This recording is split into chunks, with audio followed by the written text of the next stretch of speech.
New this morning, looking for a cool new way to get out on the water this summer. The first of many training courses and social paddleboarding classes kicks off this week. 10 News reporter Erin Brookshier checked in with the Franklin County Outdoor Recreation Manager about the growing sport. Erin, this looks like a lot of fun. Yes, it absolutely is. And although the sport's been around since the 1940s, stand-up paddleboarding has recently exploded in popularity here in our area.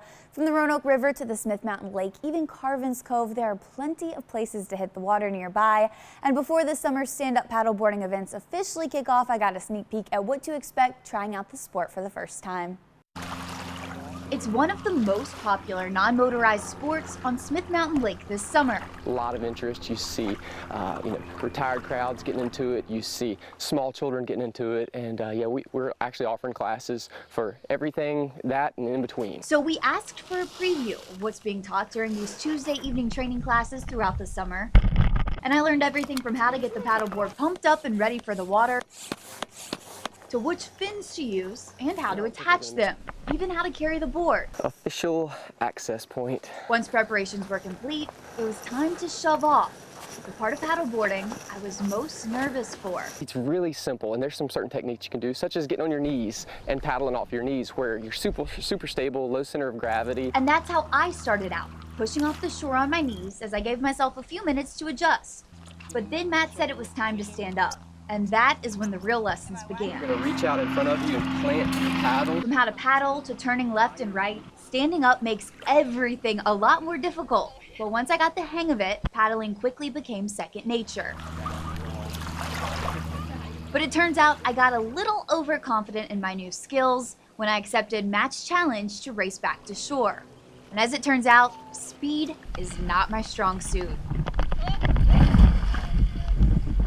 Not too bad, actually, pretty refreshing. Luckily, I had asked a very important question before we got out on the water. How do you get back on the board?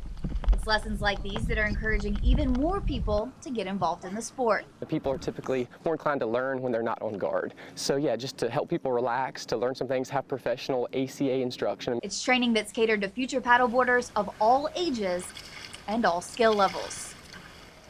And I will say this is something I'd never done before, so if I can do it, I feel like anybody can get out there and do it. It was a lot of fun. I don't know about that. You're pretty good at it. Well, I thought I was until I fell off, and then I was like, But what, just the one fall? And it was refreshing. The water felt good, so. You were just trying to cool off, right? Exactly. You say it's pretty easy, but do you need to be certified to be able to rent one of those paddle boards? Yeah, a lot of rental places do require you to have had past experience, so this is a good way to get out, test out your skills really before you go out on your own too, because that would be really intimidating. I could imagine going out for the first time without trying it, so. Yeah, well, pretty impressive and a good job. Well, thank you. And we've got a list of all of the trainings coming up.